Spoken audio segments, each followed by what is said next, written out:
Magandang umaga po, muli ang inyong lingkod, si Chef Roy. Kumusta po kayo? Pagpapalain po ng Diyos.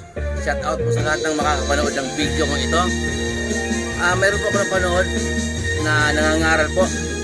Narinig ko po lang, sabi po niya, born again daw, buang again.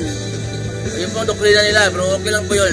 Yun ang kanilang paniniwala, yun ang kanilang panindigan. Pero ang inyong lingkod po may babasahin sa umagang ito. Pakinggan po ninyo at ipapaliwanag po yung lingkod. Ito po yung salita ng ating Panginoong Jesus, sulat ng kanyang mga apostol. Pakinggan po ninyo sa John 3:6 hanggang 7 po.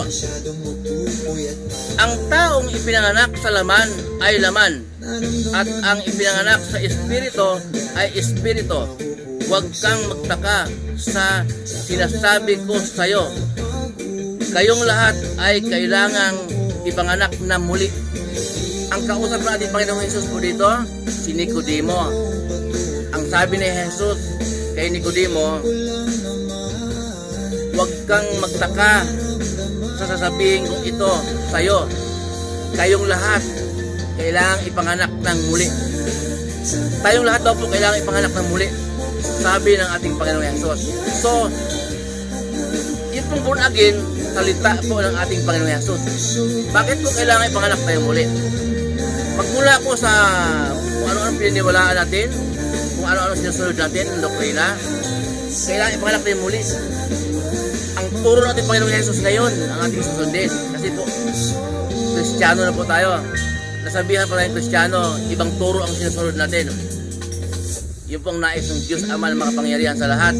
Mababasa po natin sa Mateo 17:5, ang sabi ng Diyos Ama, tinig mula sa langit, ito ang minamahal kong anak, na lubos kong kinalulugdan, pakinggan ninyo siya. Ang tinutukoy po ng Diyos na anak, si Jesus, pakinggan daw po natin siya. So yung turo natin Panginoong Jesus ang ating pakinggan. Hindi po tayo makakaunawa noon kung tayo po dati ng pinasalaman ay hayaan natin na maging laman. Ang Diyos Ama ng makapangyarihan sa lahat po ang lumikha ng mundo.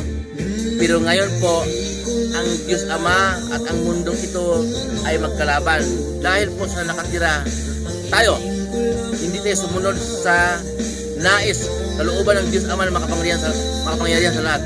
Laman po, laman, hindi espiritu. Ang ibig sabihin ng laman, hindi espiritu. Ang espiritu po ay hindi nakikita. Dalawa po yung espiritu pala. Yung espiritu na alagad ni Satanas at yung sinasabi natin Panginoong Jesus sa espiritu, matik po yun, alagad ng Diyos. Ang ipanganap ng espiritu ay espiritu. And dati tayong laman, kailangan ipanganak tayo sa espiritu at katotohanan. Ibig sabihin po, sambahin natin ang Diyos sa espiritu at katotohanan.